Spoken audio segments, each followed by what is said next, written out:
ത്രിയേക ദൈവത്തിന് സ്തുതി.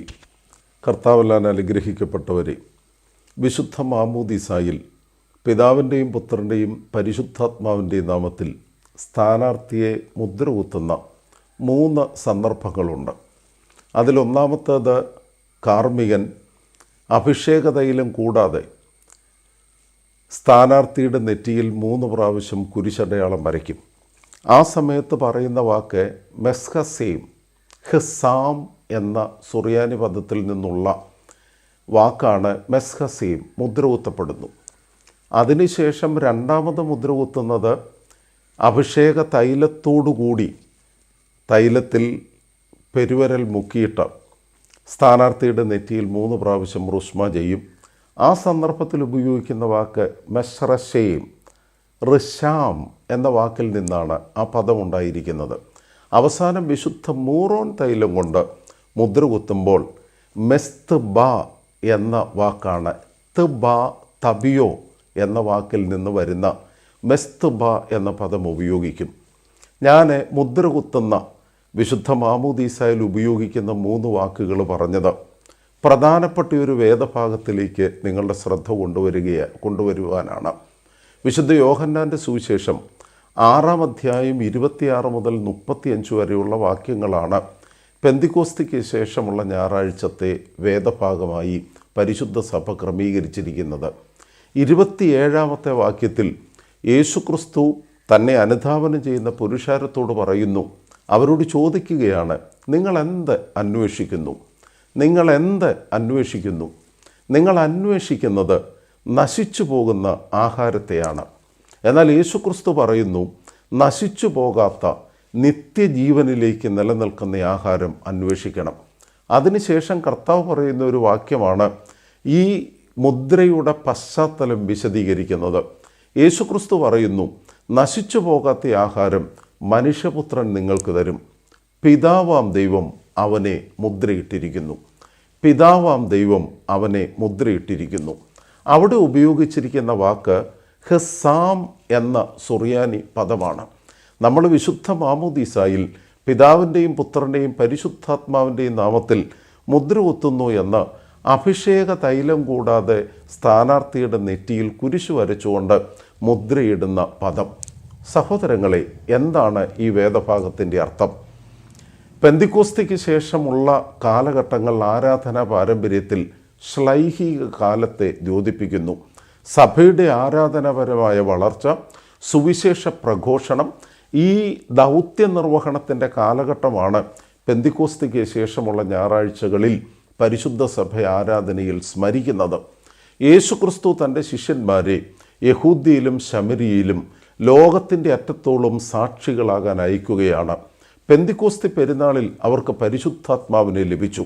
ആദിമസഭയുടെ ആരാധനാ പശ്ചാത്തലത്തിൽ ആരാധനയുടെ വളർച്ച വിവരിക്കുന്ന മനോഹരമായൊരു വേദഭാഗമാണ് വിശുദ്ധ യോഹന്നാൻ്റെ സുവിശേഷം 6-ാം അധ്യായം 26 മുതലുള്ള വേദഭാഗം. 35 വരെയുള്ള വാക്യങ്ങളാണ് വായനയ്ക്ക് വേണ്ടി ക്രമീകരിച്ചിരിക്കുന്നത്.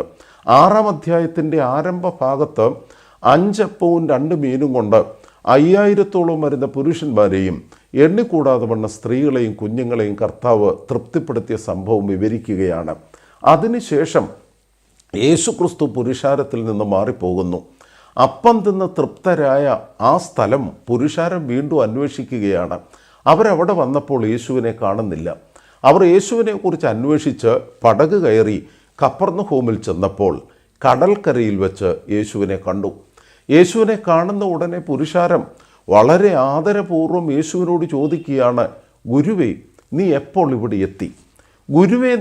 ഇവിടെ എത്തി എന്ന് ആദരപൂർവം യേശുക്രിസ്തുവിനോട് പുരുഷാരം ചോദിക്കുമ്പോഴാണ് അവരുടെ ആദരവ് ഉൾക്കൊള്ളാതെ അല്പം കഠിന ശബ്ദത്തിൽ യേശുക്രിസ്തു പ്രതികരിക്കുന്നു. അതാണ് 27-ാമത്തെ വാക്യം.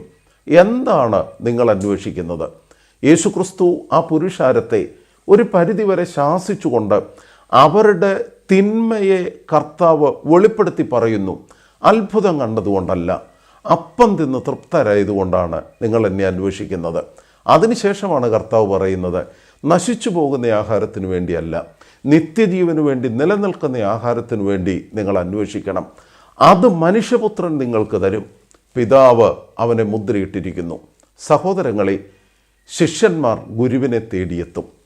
ഗുരുവിൻ്റെ സന്നിധിയിലേക്ക് ചെല്ലുമ്പം വളരെ ആദരപൂർവ്വം ഗുരുവിനെ ബഹുമാനിക്കുന്നു, സ്നേഹിക്കുന്നു. എന്നാൽ പലപ്പോഴും ഗുരു ശാന്തമായൊരു പ്രതികരണം ശിഷ്യന്മാർക്ക് നൽകുന്നില്ല. ഇവിടെ നമ്മളൊന്ന് ശ്രദ്ധിച്ചു നോക്കിക്കേ. എന്തിനാണ് കർത്താവ് ആദരപൂർവ്വം താൻ എവിടെ ആയിരുന്നുവെന്നും എപ്പോൾ ഇവിടെ വന്നുവെന്നും അന്വേഷിക്കുന്ന പുരുഷാരത്തോട് കാർക്കശ്യമായ മനോഭാവത്തോടെ കർത്താവ് പ്രതികരിക്കുന്നത്?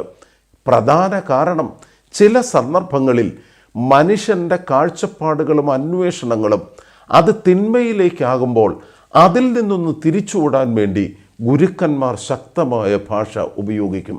അതിൻ്റെ മനോഹര ഉദാഹരണമാണ് ഇവിടെ പ്രകടമാകുന്നത്. യേശുക്രിസ്തു ചോദിക്കുകയാണ്. കർത്താവ് തന്നോട് പുരുഷാരം ചോദിച്ച ആദരണീയമായ വാക്കുകളൊന്നും കർത്താവ് സ്വീകരിക്കുന്നില്ല. പ്രശംസകളൊന്നും കർത്താവിൻ്റെ പ്രകൃതത്തോട് ചേർന്ന് വരുന്നില്ല. കർത്താവ് ചോദിക്കുന്നു, എന്താണ് നിങ്ങൾ അന്വേഷിക്കുന്നത്?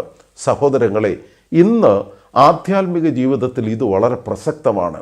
നമ്മൾ എന്താണ് അന്വേഷിക്കുന്നത്? നമ്മുടെ ആത്മീക ജീവിതത്തിൻ്റെ ഉദ്ദേശം എന്താണ്?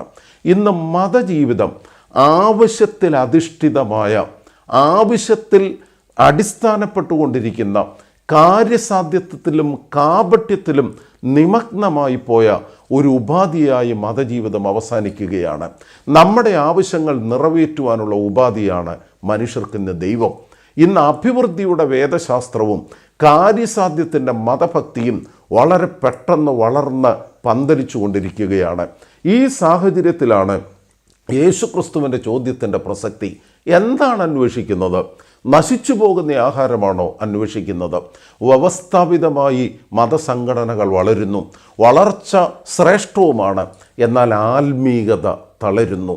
മതം വളരുന്നു, ആത്മീകത തളരുന്നു.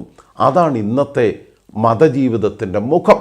യഹൂദന്മാരെ സംബന്ധിച്ചോ യേശുക്രിസ്തുവിൻ്റെ കാലഘട്ടത്തിൽ കർത്താവ് പ്രഥമമായി യേശുക്രിസ്തു ഇവിടെ വിവരിക്കുന്ന വിഷയം ഇതുതന്നെയാണ്. യഹൂദ മതം വളരുന്നു, പക്ഷേ യഹൂദൻ്റെ ആത്മീകത തളരുന്നു. ഈ വർത്തമാന കാലഘട്ടത്തിലും ഇന്നത്തെ പ്രത്യേക സാഹചര്യത്തിലും ഇത് നമുക്കും വളരെ പ്രസക്തമാണ്. കർത്താവിൻ്റെ ചോദ്യം പ്രതിധ്വനിക്കുകയാണ്, എന്തന്വേഷിക്കുന്നു? നശിച്ചു പോകുന്ന ആഹാരം മാത്രം അന്വേഷിക്കുന്നു. വ്യക്തിപരമായ നേട്ടങ്ങൾ, സുഖസൗകര്യങ്ങൾ, ജീവിതത്തിൻ്റെ ആർഭാടം, അതിനുവേണ്ടി ദൈവത്തെ ഉപാധിയാക്കുന്നു. നീഡ് ബേസ്ഡ് റിലീജിയൻ, ആവശ്യത്തിൽ അധിഷ്ഠിതമായൊരു മതഭക്തി. അത് ക്രിസ്തീയ മതത്തിൽ മാത്രമല്ല, ലോകത്തിലെ വിവിധ മതങ്ങളിൽ ഇന്ന് വളർന്നു വരുന്ന പ്രവണത ഇതാണ്. ഇതിൻ്റെ നടുവിലാണ് കർത്താവിൻ്റെ ചോദ്യത്തിൻ്റെ പ്രസക്തി. അതിനുശേഷം ഉദരപൂരണത്തിനു വേണ്ടി ശ്രമിക്കുന്ന ജനത്തെ, ഭക്ഷണത്തിനു വേണ്ടി കൊതിക്കുന്ന ജനത്തെ, അവരുടെ ഉള്ളിൽ നിന്ന് ആത്മീക ദാഹത്തിൻ്റെ ഉറവ പൊട്ടിപ്പുറപ്പെടുവാൻ യേശുക്രിസ്തു പ്രേരിപ്പിക്കുന്നു. അതുകൊണ്ടാണ് കർത്താവ് അവരോട് പറയുന്നത്, നിങ്ങൾ അന്വേഷിക്കേണ്ടത് നശിച്ചു പോകുന്ന ആഹാരത്തിന് വേണ്ടിയല്ല, നിത്യജീവന് വേണ്ടി നിലനിൽക്കുന്ന ആഹാരം. അത് യേശുക്രിസ്തു വളരെ വ്യക്തമായി പറയുന്നു. മനുഷ്യപുത്രൻ നിങ്ങൾക്കത് തരും, കാര്യം പിതാവ് അവനെ മുദ്രയിട്ടിരിക്കുന്നു. തബിയോ അല്ലെങ്കിൽ ഹമീറോദ് റുഷ്മോ എന്നൊക്കെ സുറിയാനിയിൽ പറഞ്ഞാൽ അതിന് വിവിധ അർത്ഥങ്ങളുണ്ട്. ഞാൻ ഓർമ്മിപ്പിച്ചതുപോലെ മെസ്ഹസേം, മെഷ്റഷേം, മെസ്തബ എന്ന് 3 വാക്കുകൾ പ്രത്യേകിച്ച് മുദ്രയിടുന്നു എന്ന പദത്തിൽ വിശുദ്ധ മാമോദീസായിൽ ഉപയോഗിക്കുന്നുണ്ട്. ഈ പദങ്ങൾക്ക് തിബ, ഋഷാം, അതുപോലെ തന്നെ ഹിസാം എന്നീ 3 പദത്തിനും വിശുദ്ധ മൂറോനാൽ മുദ്രയിടുന്നു, വിശുദ്ധ മാമോദീസായുടെ മുദ്ര. അതുപോലെ തന്നെ മൂന്നാമത് മനോഹരമായ ഒരു അർത്ഥമുണ്ട്, ശ്ലീബ അല്ലെങ്കിൽ കുരിശ് എൻഗ്രേവ് ചെയ്തിരിക്കുന്ന, കുരിശ് വരച്ചിരിക്കുന്ന, കൊത്തിയിരിക്കുന്ന മുദ്രിത അപ്പം എന്ന മനോഹരമായ അർത്ഥം ഈ വാക്കിനുണ്ട്. ഇവിടെയാണ് യഥാർത്ഥത്തിൽ യേശുക്രിസ്തുവിൻ്റെ കർത്താവ് പുരുഷാരത്തോട് പറഞ്ഞ വാക്കിൻ്റെ അർത്ഥം ഓർത്തഡോക്സ് സഭയുടെ പാരമ്പര്യത്തിൽ, നമ്മുടെ സുറിയാനി സഭ പാരമ്പര്യത്തിൽ ഞാനും നിങ്ങളും ശരിക്ക് മനസ്സിലാക്കേണ്ടത്. കർത്താവ് പറഞ്ഞതിൻ്റെ വളരെ പ്രധാനപ്പെട്ട അർത്ഥം, ഒന്നാമത് യേശുക്രിസ്തു പറയുന്നു, ഞാൻ നശിച്ചു പോകാത്ത ആഹാരം അന്വേഷിക്കുവാൻ നിങ്ങളെ പ്രേരിപ്പിക്കുന്നു. നശിച്ചു പോകാത്ത ആഹാരം മനുഷ്യപുത്രൻ നിങ്ങൾക്ക് നൽകും. ആ നശിച്ചു പോകാത്ത ആഹാരം മനുഷ്യപുത്രൻ നിങ്ങൾക്ക് നൽകുമെന്ന് പറഞ്ഞതിൻ്റെ കാരണം പിതാവ് അവനെ മുദ്രയിട്ടിരിക്കുന്നു. അന്ത്യോക്യയിലെ മാർ ഒസ്താത്യോസ് പാത്രിക്കീസിൻ്റെ മനോഹരമായ പ്രമിയോൻ സദറ, അതിൽ അദ്ദേഹം ഈ ജീവൻ്റെ അപ്പത്തെക്കുറിച്ചുള്ള ആശയം, യേശുക്രിസ്തു ജീവൻ്റെ അപ്പമാണെന്നുള്ള ആശയം വിവരിക്കുമ്പോൾ അദ്ദേഹം തൻ്റെ ആത്മീയ അർത്ഥതലത്തിൽ വിവരിക്കുന്ന മനോഹരമായൊരു വാക്കുണ്ട്. അനശ്വരമേശയായവൻ വിശന്നിരിക്കുന്നവർ തന്നെ ഭക്ഷിക്കുവാൻ തക്കവണ്ണം അവരുടെ മുൻപാകെ നിരത്തി വയ്ക്കപ്പെട്ടു. അനശ്വരമേശയായവൻ വിശന്നിരിക്കുന്നവർ തന്നെ ഭക്ഷിക്കുവാൻ തക്കവണ്ണം അവരുടെ മുൻപാകെ നിരത്തി വയ്ക്കപ്പെട്ടു. യഹൂദന്മാരുടെ പാരമ്പര്യത്തിൽ പ്രാകാരം, വിശുദ്ധ സ്ഥലം, അതിവിശുദ്ധ സ്ഥലം, അതിൽ വിശുദ്ധ സ്ഥലത്ത് മേശയും കാഴ്ചയപ്പവുമുണ്ട്. ആ കാഴ്ചയപ്പം തബിയോ, മുദ്രിതി അപ്പം, അത് യഥാർത്ഥത്തിൽ ജനത്തിന് ഭാഗിച്ചു കൊടുക്കുവാനുള്ള അപ്പമാണ്. യേശുക്രിസ്തു ഇവിടെ സൂചിപ്പിക്കുന്നത് അനശ്വരമേശയായ സർവ്വലോകത്തെയും തൃപ്തിപ്പെടുത്തുന്ന ഭക്ഷണമായ സ്വർഗീയ അപ്പമായ കർത്താവ് ഇതാ ലോകത്തിന് ഭക്ഷണമായി തീരുവാൻ, ലോകത്തിന് ജീവൻ നൽകുവാൻ വേണ്ടി ജീവൻ്റെ അപ്പമായി ഭവിക്കുന്നു. അതുകൊണ്ടാണ് കർത്താവ് പറയുന്നത്, യേശുക്രിസ്തു ഓർമ്മിപ്പിക്കുന്നത്, പിതാവ് എന്നെ മുദ്ര കുത്തിയിരിക്കുന്നു, ഞാൻ ലോകത്തിൻ്റെ വിശപ്പിന് ഭക്ഷണമായി തീരുവാൻ, തൃപ്തിപ്പെടുത്തുവാനുള്ള ഭക്ഷണമായി തീർന്നിരിക്കുന്നു. പെസഹായുടെ പ്രമിയോനിൽ വളരെ മനോഹരമായി ഈ ആശയം പ്രതിപാദിക്കുന്നുണ്ട്. ദീർഘദർശിമാരിൽ തലവനായ മോശ പീഠത്തിന്മേൽ സൂക്ഷിച്ചു വന്ന കാഴ്ചയപ്പം മൂലം സൂചിപ്പിച്ചതായ ദൈവീക ബലി ഇതാകുന്നു. ദീർഘദർശിമാരിൽ തലവനായ മോശ പീഠത്തിന്മേൽ സൂക്ഷിച്ചു വന്ന കാഴ്ചയപ്പം മൂലം സൂചിപ്പിച്ചതായ ദൈവീക ബലി ഇതാകുന്നു. അതുകൊണ്ട് സഹോദരങ്ങളെ, പഴയ നിയമത്തിൽ മാതൃകയായി പ്രതിപാദിക്കപ്പെട്ട, അതേസമയം പുതിയ നിയമത്തിൽ യാഥാർത്ഥ്യമായി പൂർണ്ണ രഹസ്യം ചരിത്രത്തിന് വെളിപ്പെട്ട, മനുഷ്യാവതാരം ചെയ്ത ജീവൻ്റെ അപ്പമായ ദൈവപുത്രൻ യേശുക്രിസ്തു തന്നെ പരിചയപ്പെടുത്തുന്നു. ഇവിടെയാണ് ഈ വേദഭാഗം വലിയ അർത്ഥതലത്തിലേക്ക് നമ്മെ നയിക്കുന്നത്. യേശുക്രിസ്തു പുരുഷാരത്തോട് പറയുന്നു, അനശ്വര ഭക്ഷണം, നശിച്ചു പോകാത്ത ഭക്ഷണം നിങ്ങൾ അന്വേഷിക്കണം. ആ നശിച്ചു പോകാത്ത ഭക്ഷണം ദൈവപുത്രൻ നിങ്ങൾക്ക് നൽകും, കാരണം പിതാവ് അവനെ മുദ്രയിട്ടിരിക്കുന്നു. ജീവൻ്റെ അപ്പവും സ്വർഗീയ വിരുന്നും, അതെപ്പോഴും വളരെയധികം ചേർന്നു വരുന്ന രണ്ട് പദപ്രയോഗങ്ങളാണ്. നിത്യജീവൻ്റെ അനുഭവത്തെക്കുറിച്ചും ദൈവത്തോടു കൂടിയുള്ള സഹവാസത്തെക്കുറിച്ചും ആത്മീയ മേശ, സ്വർഗീയ വിരുന്ന് എന്നീ വാക്കുകളിലൂടെയാണ് സുറിയാനി പാരമ്പര്യം വിവരിക്കുന്നത്. ജീവൻ്റെ അപ്പത്തെക്കുറിച്ച് മനോഹരമായ വിശേഷണങ്ങൾ നമ്മുടെ ആരാധന പാരമ്പര്യത്തിലുണ്ട്. 35-ാമത്തെ വാക്യത്തിൽ യേശുക്രിസ്തു പുരുഷാരത്തോട് പറയുകയാണ്, ഞാൻ സ്വർഗത്തിൽ നിന്നിറങ്ങി വന്ന ജീവനുള്ള അപ്പമാകുന്നു. എൻ്റെ അടുക്കൽ വരുന്നവനെ ഒരു നാളും വിശക്കുകയില്ല, എന്നിൽ നിന്ന് പാനം ചെയ്യുന്നവനെ ഒരിക്കലും ദാഹിക്കുകയില്ല. ഈ വാക്യം പറഞ്ഞാണ് ഈ വേദഭാഗം അവസാനിപ്പിക്കുന്നത്. യേശുക്രിസ്തു ജീവൻ്റെ അപ്പം എന്ന് പറയുമ്പോൾ അതിൻ്റെ യഥാർത്ഥ അർത്ഥതലം എന്താണ്? ഇവിടെയാണ് വളരെ പ്രധാനപ്പെട്ട ചില വിശദീകരണങ്ങൾ നമ്മുടെ പാരമ്പര്യത്തിൽ നിന്ന് ഓർക്കേണ്ടത്. നാശമില്ലായ്മയുടെ ഉറവയായവൻ ദാഹിച്ചിരുന്നവർ തന്നെ പാനം ചെയ്യുവാൻ തക്കവണ്ണം അവരുടെ മുൻപാകെ സ്വയം തുറന്നു കൊടുത്തു. ഇതാണ് യേശുക്രിസ്തുവിനെ കുറിച്ച് പിതാക്കന്മാർ നൽകിയ വിശദീകരണം. നാശമില്ലായ്മയുടെ ഉറവയായവൻ ദാഹിച്ചിരുന്നവർ തന്നെ പാനം ചെയ്യുവാൻ തക്കവണ്ണം അവരുടെ മുൻപാകെ സ്വയം തുറന്നു കൊടുത്തു. അതുപോലെ തന്നെ സെഹിയോൻ്റെ ദാഹം ശമിപ്പിക്കുവാൻ വേണ്ടി സന്തോഷപാനീയമായവൻ സ്വയമായി ഇറങ്ങി വന്നു. സന്തോഷപാനീയമായവൻ സ്വയമായി ഇറങ്ങി വന്ന് സെഹിയോൻ്റെ ദാഹം തീർത്തു. യഥാർത്ഥത്തിൽ യേശുക്രിസ്തുവിൻ്റെ മഹത്തരമായ മനുഷ്യാവതാരത്തിൻ്റെ മഹിമ പിതാക്കന്മാർ ഈ വാക്കുകളിലൂടെയാണ് വിവരിക്കുന്നത്. അനുഗ്രഹിക്കപ്പെട്ട ദൈവമക്കളെ, ഇന്ന് പ്രത്യേകിച്ച് സെറൂഗിലെ മാർ യാക്കോബ് പരിശുദ്ധ സഭയെ വിവരിക്കുമ്പോൾ പറയുന്നത് പരിശുദ്ധ സഭ പർദീസയാണ്. ആ പർദീസയുടെ നടുവിലെ ജീവൻ്റെ വൃക്ഷമാണ് യേശുക്രിസ്തു. ആ ജീവൻ്റെ വൃക്ഷത്തിൽ നിന്ന് തൻ്റെ തിരുശരീര രക്തങ്ങൾ ജീവൻ്റെ ഫലമായി കർത്താവ് നമുക്ക് നൽകുന്നു. അതുകൊണ്ട് വിശുദ്ധ കുർബാന സ്വർഗീയ വിരുന്നാണ്. ജീവൻ്റെ അപ്പവും സ്വർഗീയ വിരുന്നും. അത് വിശുദ്ധ കുർബാനയുടെ മഹത്തരമായ അർത്ഥതലങ്ങളെ വിശദീകരിക്കുകയാണ്.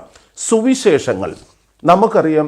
വിശുദ്ധ മത്തായിയുടെയും വിശുദ്ധ മർക്കോസിൻ്റെയും വിശുദ്ധ ലൂക്കോസിൻ്റെയും വിശുദ്ധ യോഹന്നാൻ്റെയും സുവിശേഷങ്ങൾ യേശുക്രിസ്തുവിൻ്റെ ജനനം മുതൽ സ്വർഗാരോഹണം വരെയുള്ള കാര്യങ്ങളാണ് പ്രതിപാദിക്കുന്നത്.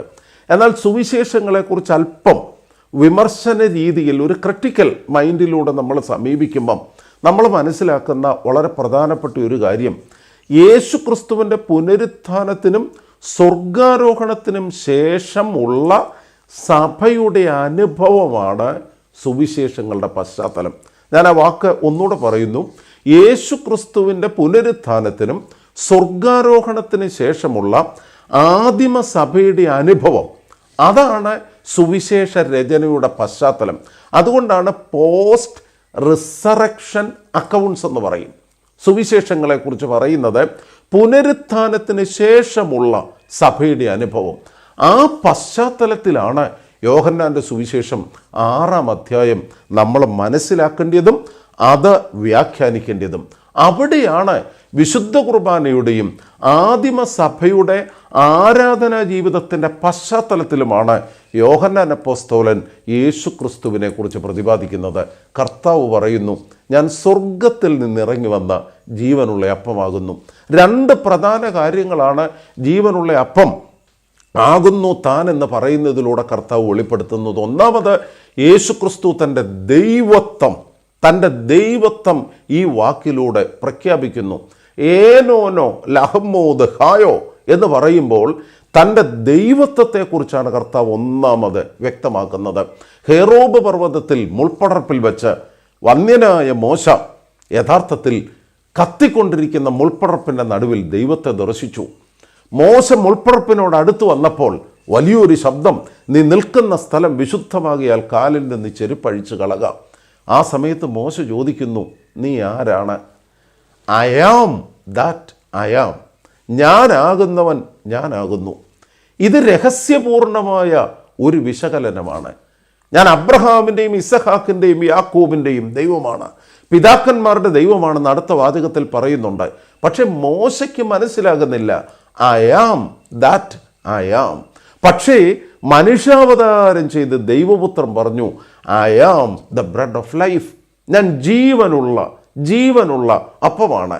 I am the living water. ഞാൻ ജീവൻ്റെ ജലമാണ്. ഞാൻ പുനരുത്ഥാനവും ജീവനുമാകുന്നു. ഞാൻ വാതിലാകുന്നു. 7 പ്രസ്താവന, ഐ ആം സ്റ്റേറ്റ്മെൻ്റാണ് യോഹന്നാൻ്റെ സുവിശേഷത്തിൽ ദൈവത്വത്തെ വെളിപ്പെടുത്തുന്നത്. അതുകൊണ്ട് ഒന്നാമത്, ഏനോനോ നുഹറോ ഷാറീറോ, ഞാൻ സത്യ പ്രകാശമാകുന്നു, ഞാൻ സത്യ അപ്പമാകുന്നു എന്ന് കർത്താവ് പറയുമ്പോൾ ആ ഓരോ വാക്കുകളിലും ഏനോനോ ഐ ആം എന്ന് പറയുന്ന ഓരോ വാക്കിലും യഥാർത്ഥത്തിൽ തൻ്റെ ദൈവത്വം വെളിപ്പെടുകയാണ്. രണ്ടാമത്, യേശുക്രിസ്തു പറയുന്ന വാചകത്തിൻ്റെ അർത്ഥം സ്വർഗത്തിൽ നിന്നിറങ്ങി വന്ന് ലോകത്തിന് തൃപ്തിപ്പെടുത്തുന്ന നിത്യജീവങ്കിലേക്ക് ലോകത്തെ നയിക്കുന്ന ജീവൻ്റെ ഫലം. അതാണ് രണ്ടാമത്തെ അർത്ഥം. ഞാനത് നമ്മുടെ പ്രമിയോൻ സദറായിൽ ജീവൻ്റെ അപ്പം പ്രത്യേകിച്ച് പ്രതിപാദിക്കുന്ന പ്രമിയോനിൽ വളരെ മനോഹരമായ 6 വിശേഷണങ്ങൾ ജീവൻ്റെ അപ്പത്തെക്കുറിച്ച് പറയുന്നുണ്ട്. അതാണ് യഥാർത്ഥത്തിൽ സുറിയാനി പാരമ്പര്യത്തിലെ വളരെ മനോഹരമായ വിശദീകരണം അതുതന്നെയാണ്. ഒന്നാമത്, നിഹേസ് മെൻഷ് മായോ, സ്വർഗത്തിൽ നിന്നിറങ്ങി വന്ന ജീവനുള്ള അപ്പം. അതാണ് യേശുക്രിസ്തുവിൻ്റെ ദൈവത്വത്തെക്കുറിച്ചുള്ള പ്രതിപാദനം. സ്വർഗത്തിൽ നിന്ന് ഇറങ്ങി വരികയും ദാവീദ് പുത്രിയിൽ വെളിപ്പെടുകയും, അവിടെ വളരെ റിതമാറ്റിക് എന്ന് വെച്ചാൽ ഒരേ ശബ്ദത്തിലുള്ള വാക്കുകളാണ് സുറിയാനി ഭാഷയിൽ ഉപയോഗിച്ചിരിക്കുന്നത്. എസ്സഹസി മെൻ വസ് ദാവീദ്, അതുപോലെ പറയുന്നു എസ്കസി ബു ഗോകുൽത്തോ. അതുപോലെ തന്നെ അടുത്ത വാക്ക് പറയുന്നത് യെസ് ഫാലാഗ് ബയീദസ് കുദിഷോ ഏസിഹേബ് ആമോദ് ഹൈംനോ. എന്നാ ഈ വാക്കുകളുടെ ഒക്കെ അർത്ഥം? ഒന്ന്, സ്വർഗത്തിൽ നിന്നിറങ്ങി വന്നു, ദാവീദ് പുത്രിയിൽ വെളിപ്പെട്ടു, ഗോഗൽത്തായിൽ മുറിക്കപ്പെട്ടു, പരിശുദ്ധ സഭയിൽ പങ്കുവയ്ക്കപ്പെട്ടു, വിഭജിച്ചു, വിശ്വാസമുള്ള ജനത്തിന് നൽകപ്പെട്ടു. വളരെ മനോഹര വിശദീകരണം. ജീവൻ്റെ അപ്പം സ്വർഗത്തിൽ നിന്നിറങ്ങി വന്നു. ദാവീദ് പുത്രിയിൽ എസ്സഹസി മെൻ ബസ് ദാവീദ് പുത്രിയിൽ വെളിപ്പെട്ടു. ബേത്ലഹീം അപ്പത്തിൻ്റെ ഭവനമാണ്. അഗസ്തൂസ് കൈസർ ആജ്ഞ പുറപ്പെടുവിച്ചു. എല്ലാ യഹൂദരും ബേത്ലഹീമിൽ അപ്പത്തിൻ്റെ ഭവനത്തിൽ സെൻസസ് എടുക്കുന്നതിന് വേണ്ടി ചെല്ലണം. എല്ലാ യഹൂദന്മാരും അപ്പത്തിൻ്റെ ഭവനത്തിൽ ചെന്ന് ബേത്ലഹേം എന്ന അപ്പത്തിൻ്റെ ഭവനത്തെ ചവിട്ടി മതിച്ചപ്പോൾ അപ്പത്തിൻ്റെ ഭവനത്തിൽ നിന്ന് ജീവൻ്റെ അപ്പം വെളിപ്പെട്ടു. അപ്പത്തിൻ്റെ ഭവനത്തിൽ നിന്ന് ജീവൻ്റെ അപ്പം വെളിപ്പെട്ടു. അതുകൊണ്ടാണ് പിതാക്കന്മാർ പറഞ്ഞത് ജീവൻ്റെ അപ്പം അത് സ്വർഗത്തിൽ നിന്നിറങ്ങി വന്നതാണ്. ജീവൻ്റെ അപ്പം ചരിത്രത്തിന് വെളിപ്പെട്ടത് ദാവീദ് പുത്രിയായ മറിയാമിൽ നിന്നാണ്. The invisible God is visible to the history through Virgin Mary. പരിശുദ്ധ കന്യക മറിയാമിലൂടെ അദൃശ്യനായ ദൈവം ലോകത്തിന് വെളിപ്പെട്ടു. അതിനുശേഷം ഉപയോഗിക്കുന്ന പദം എസ്കസീബ് ഗോകുൽത്തായുടെ മുകളിൽ മുറിക്കപ്പെട്ടു. ജീവൻ്റെ അപ്പത്തിൻ്റെ മൂന്നാമത്തെ വിശേഷണം ആ ജീവൻ്റെ അപ്പം ഗോകുൽത്തായുടെ മുകളിൽ മുറിക്കപ്പെട്ടതാണ്. യഥാർത്ഥത്തിൽ പടയാളികളിൽ ഒരുവൻ കുന്തം കൊണ്ടവൻ്റെ വിലാപ്പുറത്ത് കുത്തി. ഉടനെ രക്തവും വെള്ളവും ഒഴുകി. യേശു ക്രിസ്തു തൻ്റെ ബലി, ലോകത്തിൻ്റെ രക്ഷയ്ക്ക് വേണ്ടി തൻ്റെ ശരീരമാകുന്ന ജീവൻ്റെ അപ്പം ലോകത്തിനു വേണ്ടി മുറിക്കപ്പെട്ട മനോഹര നിമിഷം ഗോകുൽത്തായാണ്. പിതാവായ സെറൂഗിലെ യാക്കോബ് പറയുന്നത് ഗോകുൽത്തായിൽ കുരിശിലാണ് പരിശുദ്ധ സഭ അടിസ്ഥാനപ്പെട്ടിരിക്കുന്നത്, പരിശുദ്ധ സഭ സമാരംഭിച്ചിരിക്കുന്നത്. നുറുക്കപ്പെട്ട അപ്പത്തിൻ്റെ അനുഭവമാണ് സഭയുടെ ജീവൻ്റെ അപ്പം നുറുക്കപ്പെടുന്ന സന്ദർഭവും കഷ്ടതയുടെയും പ്രയാസത്തിൻ്റെയും പരിത്യാഗത്തിൻ്റെയും അനുഭവമാണ് മനുഷ്യാവതാരത്തിൻ്റെ മഹനീയ സന്ദർഭം.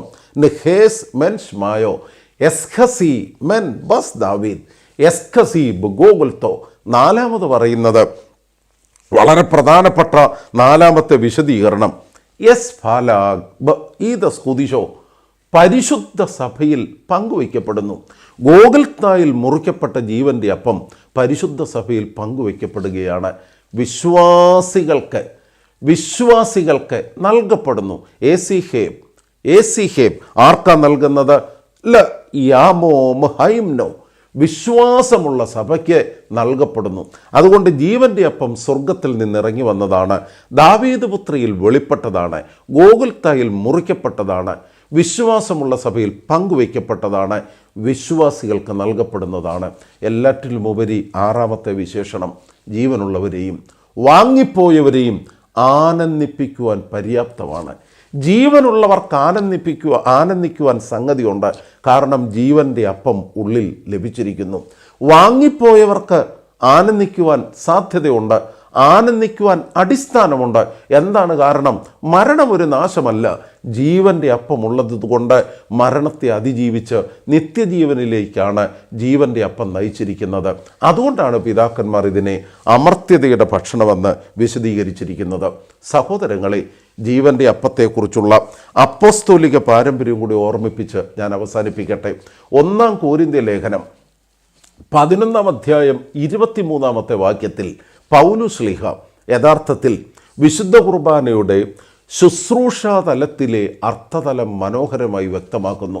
അദ്ദേഹം പറയുന്നത്, ഞാൻ കർത്താവിൽ നിന്ന് പ്രാപിച്ചതും നിങ്ങളെ ഭരമേൽപ്പിച്ചതും ഇതാണ് എന്ന് പറഞ്ഞിട്ടാണ് 1 കൊരിന്ത്യർ ലേഖനം 11 അധ്യായം 23 മുതൽ 35 വരെയുള്ള വാക്യങ്ങളിൽ വിശുദ്ധ കുർബാനയെക്കുറിച്ച് വിശദീകരിക്കുകയാണ്. യഥാർത്ഥത്തിൽ ലഹമ്മോ എന്ന സുറിയാനി വാക്ക് അതിന് ടു ഈറ്റ് തിന്നുക, അതുപോലെ തന്നെ ബ്രെഡ്, ലോവൻ ബ്രെഡ് എന്നൊക്കെ അർത്ഥമുണ്ട്. ആ കൂട്ടത്തിൽ മനോഹരമായ മറ്റൊരർത്ഥമുണ്ട്, എഗ്രി വിത്ത് ഈച്ച് അതർ, ഒരുമിച്ച് അനുഭവിക്കുക, ഒരുമനപ്പെട്ട് ജീവിക്കുക, ഐക്യപ്പെടുക. അപ്പത്തിന് സ്നേഹമെന്നും ഒരുമിപ്പെന്നുമുള്ള വിശദീകരണ അർത്ഥതലമുണ്ട്. ഞാൻ ജീവൻ്റെ അപ്പമാകുന്നു എന്ന് കർത്താവ് പറയുമ്പോൾ പരിശുദ്ധ സഭയിൽ വിഭജിക്കപ്പെട്ട വിശ്വാസമുള്ള ജനത്തിന് നൽകപ്പെടുന്ന ഈ അപ്പം മൂലം സ്നേഹത്തിൻ്റെ ശുശ്രൂഷ, ഒരുമിപ്പിൻ്റെ ശുശ്രൂഷ അത് നിർവഹിക്കുവാൻ, ദൈവരാജ്യ മഹത്വത്തിനു വേണ്ടി ജീവിക്കുവാൻ ദൈവം നമ്മെ വിളിച്ചിരിക്കുന്നു. യഥാർത്ഥത്തിൽ വിശുദ്ധ കുർബാന കർത്താവിൽ നിന്ന് അപ്പോസ്തോലന്മാർ സ്വീകരിച്ചതാണ്. അപ്പോസ്തോലന്മാർ നമ്മെ ഭരമേൽപ്പിച്ചതാണ്. അതുകൊണ്ടാണ് വിശുദ്ധ കുർബാന ഇന്ന് നമുക്കറിയാം, ലോകത്തിൽ വ്യത്യസ്ത ക്രൈസ്തവ വിഭാഗങ്ങളുണ്ട്. ഓരോ പ്രാർത്ഥനയ്ക്കും ആളുകൾ സംബന്ധിക്കുമ്പം ചില പ്രൈസ് ആൻഡ് വർഷിപ്പുകളും ചില ആരാധനാ രീതികളും ഒക്കെ എല്ലാവർക്കും ഇഷ്ടമാണ്. അത് അനുകരിക്കുവാൻ വെമ്പൽ കൊള്ളുന്ന ഒരു കാലഘട്ടവുമാണ്. ഞാൻ ആദ്യം ഓർമ്മിപ്പിച്ചതുപോലെ നീഡ് ബേസ്ഡ് റിലീജിയൻ, അഭിവൃദ്ധിയുടെ മതം, ആ മതം ഭൗതികത വളർത്തും, ആത്മീകത നശിപ്പിക്കും. എന്നാൽ ആത്മീകത വളർത്തുവാനുള്ള അമർത്യതയുടെ ഭക്ഷണമാണ് വിശുദ്ധ കുർബാന. അത് ഈ ലോകത്തിലെ ഇന്നിൻ്റെ അർത്ഥതലങ്ങളിൽ രൂപപ്പെട്ടതല്ല, മറിച്ച് യേശുക്രിസ്തു ശിഷ്യന്മാരെ ഭരമേൽപ്പിച്ചതാണ്. അതുകൊണ്ടാണ് പൗലോസ് അപ്പോസ്തലൻ 1 കൊരിന്ത്യർ ലേഖനം 11 അധ്യായം 23 വാക്യത്തിൽ പറയുന്നത്, ഇത് കർത്താവിൽ നിന്ന് പ്രാപിച്ചതാണ്, ഞങ്ങൾ നിങ്ങളെ ഭരമേൽപ്പിച്ചതാണ്. 5 തുബദേൻ വായിക്കുമ്പോൾ വളരെ മനോഹരമായ 2 വിശേഷണങ്ങളുണ്ട്: ശ്ലൈഹികവും കുറ്റരഹിതവും. എന്താണ് ശ്ലൈഹികം? കർത്താവിൽ നിന്ന് കണ്ടത്, കർത്താവിൽ നിന്ന് കേട്ടത്, കർത്താവിൽ നിന്ന് പ്രാപിച്ചത്. അതാണ് അപ്പോസ്തലന്മാർ വിശുദ്ധ കുർബാനയെക്കുറിച്ച് പറയുന്നത്. വിശുദ്ധ കുർബാന കർത്താവിൽ നിന്ന് കണ്ടതാണ്, കർത്താവിൽ നിന്ന് കേട്ടതാണ്, കർത്താവിൽ നിന്ന് പ്രാപിച്ചതാണ്. അപ്പോസ്തലന്മാർ കർത്താവിൽ നിന്ന് കണ്ടതും കർത്താവിൽ നിന്ന് കേട്ടതും കർത്താവിൽ നിന്ന് പ്രാപിച്ചതും പരിശുദ്ധ സഭയെ ഭരമേൽപ്പിച്ചിരിക്കുന്നു. അതുകൊണ്ടാണ് അഭംഗുരം ഇന്നും വിശുദ്ധ കുർബാന അനുഷ്ഠാനവും അനുഭവവും തുടരുന്നത്. കോവിഡിൻ്റെ കാലഘട്ടം വിശുദ്ധ കുർബാന അനുഭവിക്കുവാൻ നമുക്ക് സാധിക്കുന്നില്ലല്ലോ. സഹോദരങ്ങളെ, വിശുദ്ധ കുർബാന അനുഭവിക്കണം. ഏത് പ്രതിസന്ധിയെയും അതിജീവിച്ച് വിശുദ്ധ കുർബാനയുടെ സംബന്ധത്തിലൂടെയാണ് ഞാനും നിങ്ങളും നിത്യജീവൻ്റെ അനുഭവത്തിലേക്ക് പ്രവേശിക്കുന്നത്. നശിച്ചു പോകാത്ത ആഹാരത്തിന് വേണ്ടി നമുക്ക് പ്രയത്നിക്കാം. നശിച്ചു പോകാത്ത ആഹാരം സ്വർഗത്തിൽ നിന്നിറങ്ങി വന്ന് ദാവീദ് പുത്രിയിൽ വെളിപ്പെട്ട് ഗോകുൽത്തായിൽ മുറിക്കപ്പെട്ട് പരിശുദ്ധ സഭയിൽ വിഭജിച്ച് വിശ്വാസമുള്ള ജനത്തിന് നൽകപ്പെടുന്ന, വാങ്ങിപ്പോയവരെയും ജീവനുള്ളവരെയും ആനന്ദിപ്പിക്കുവാൻ പര്യാപ്തമായ ജീവൻ്റെ അപ്പമാണ്.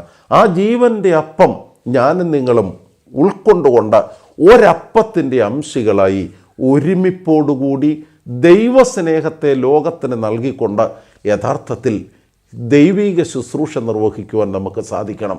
അതുകൊണ്ടാണ് ദിവ്യാത്മ ദീർഘദർശിയായ ദാവീദ് കർത്താവിനെ രുചിച്ചറിയുവീനെന്ന് അരുളി ചെയ്ത ദൈവീക ബലി ഇതാകുന്നുവെന്ന് പെസഹായുടെ പ്രമേയോനിൽ യഥാർത്ഥത്തിൽ വിശുദ്ധ കുർബാനയെക്കുറിച്ച് പറയുന്നത്. അദൃശ്യനായ ദൈവത്തെ സ്പർശിക്കുവാനും അറിയുവാനും പ്രാപിക്കുവാനും സാധിക്കുന്ന ദൃശ്യമായതാണ് യഥാർത്ഥത്തിൽ വിശുദ്ധ കുർബാന. കർത്താവിനെ രുചിച്ചറിയുവാൻ, കർത്താവിനെ മനസ്സിലാക്കുവാൻ, കർത്താവിന് വേണ്ടി ജീവിക്കുവാൻ ജീവൻ്റെ അപ്പം അനുഭവിക്കുന്നത് നമുക്കിടയാകട്ടെ എന്ന് പ്രാർത്ഥിക്കുന്നു. ദൈവം അനുഗ്രഹിക്കട്ടെ.